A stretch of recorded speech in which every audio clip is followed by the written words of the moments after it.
What's going on, everybody? Today we're going to be taking a look at Lords of the Fallen on my RTX 4090. So I made a video looking at this game on my 7900 XTX Ryzen 5900X PC last night, looking at it at 4K with the Ultra and High preset and FSR. So we're going to make a very similar, almost identical video, but with the RTX 4090 and Ryzen 7800 X3D system with 32 gigabytes of RAM as well. And we're going to go through the settings right now in the game. So just to show here that we're running at 4K with 100% resolution scale. NVIDIA DLSS is off for now. We're going to look at that later as well. There's something that I wanted to mention because an update was dropped last night by the developers, and they ended up removing DLSS 3 frame generation, and the reason they gave is because it was causing some people to crash. But anyway, we can't look at that. They said they're going to be working with NVIDIA to add it back, so it'll probably be back later. But we'll work with what we have.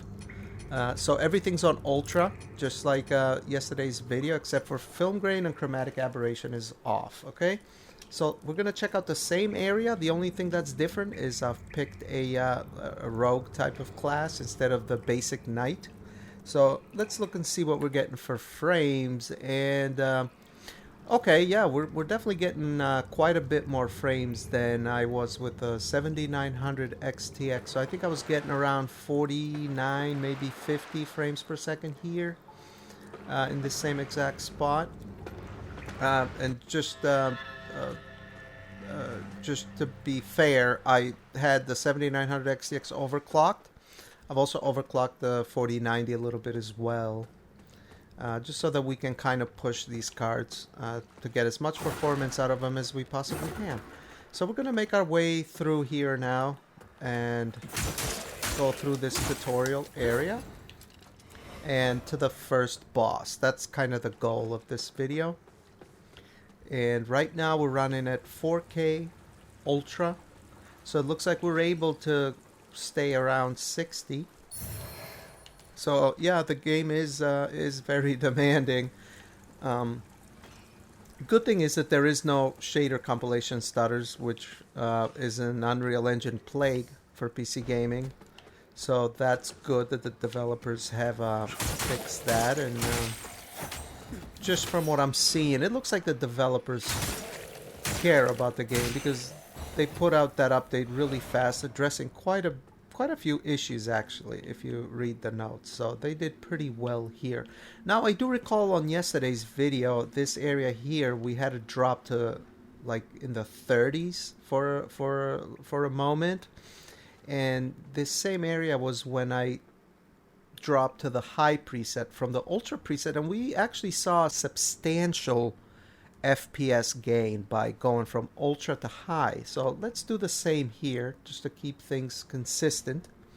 So we're gonna drop our graphical preset to high, and oh yeah, wow, 90 FPS. So that's like almost like a 50% increase in performance. That's actually very impressive, because I mean, if you look at other Unreal Engine 5 games like Remnant 2, for example, I recall dropping graphical settings, not gaining much performance. But yeah, so this is quite a bit of performance. So we'll just keep going here, and hopefully I don't fall in the hole again.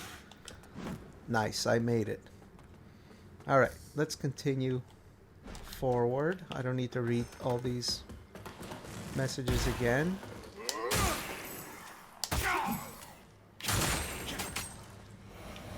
Alright, so the performance actually looks pretty good.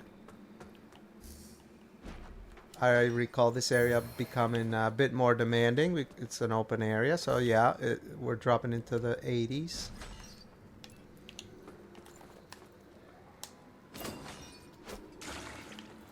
Hey, get over here.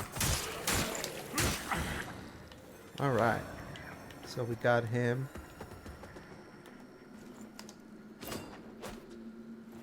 Oh, okay.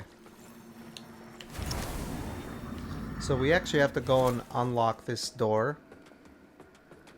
And what I wanted to try now is something that I tried on the last video. So right now we're on the high preset. What we're gonna do is we're gonna go back to the ultra preset and enable DLSS. So we were at around 80 FPS in this area with the high preset, native 4K. And now we're gonna go to DLSS quality and ultra preset. Okay.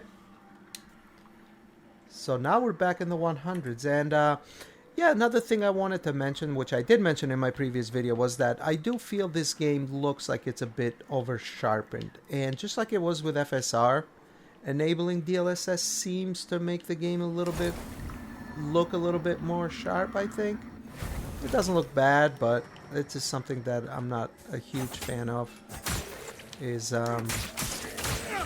over sharpening of the image. But this is really good performance here with the ultra preset DLSS quality. Looks pretty good, plays really good, and yeah, to be fair, FSR quality yesterday looked really good as well. No problem, no issues. I would totally play it with it on. And let's continue moving forward here. Now we have to go into this alternate plane. And I do recall the game becoming a little more demanding when you enter this plane. I don't know if it's because of the alpha effects, but actually it doesn't look that much different. Maybe a little more demanding than it was earlier. Let's keep pushing forward. And then we're gonna drop the ultra preset to high. See if we can get any more frames per second with while leaving DLSS on quality.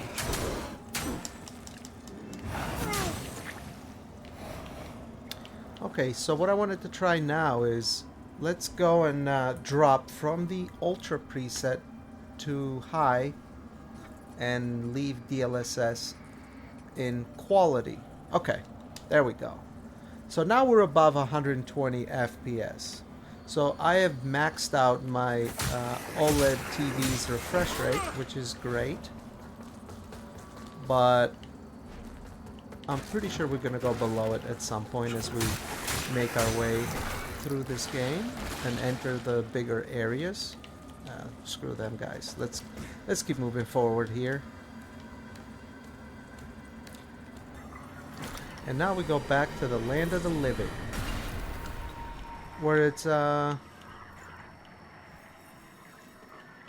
not as demanding, a little bit less demanding. Kick this guy in the ass. There we go, and drop down on him with a swing. And let's open that door for that Zelda moment.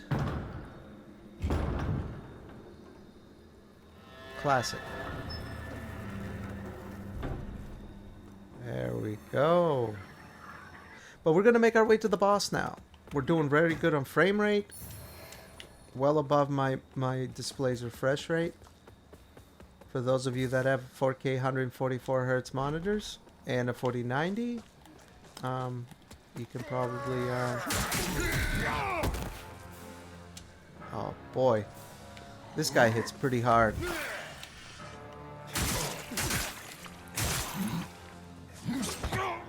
Oh my god, I couldn't parry that. That was a grab. Alright, we need to heal, we need to heal.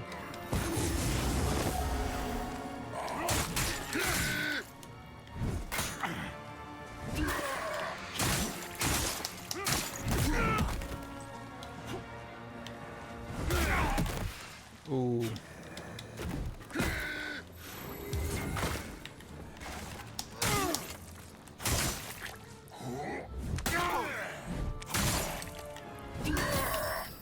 Come on, let's do a parry.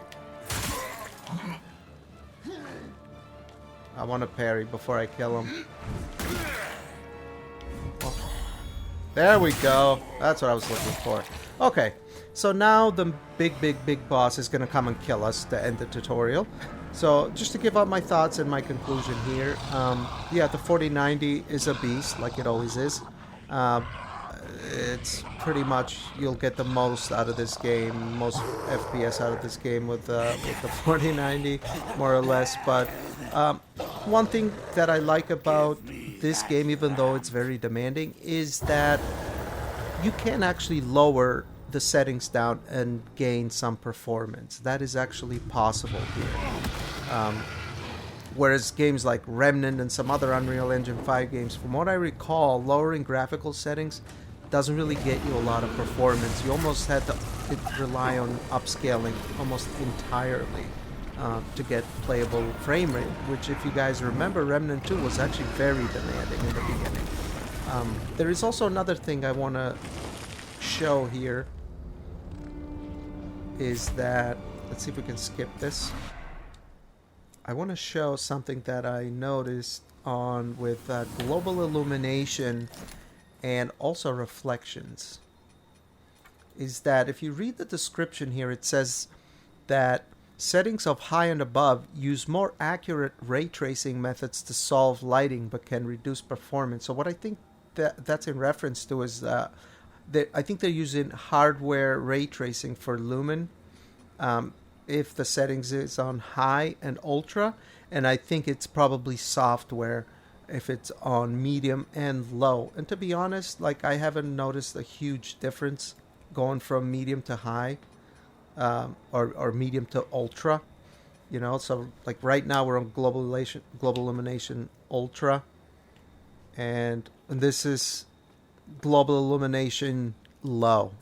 So I don't know, it does look a little bit different going all the way to low, but I would still say that the game looks almost just as good. So you can definitely claw a bunch of performance that way. But anyway, I'm going to wrap the video up because it's gone way too long. I'm going to be looking at the 6800 XT and the 3080 Ti next. And thank you guys for watching my videos. If you do like these videos, give it a like. And I'll see you next time for the next video. Have a good rest of the weekend. Thanks.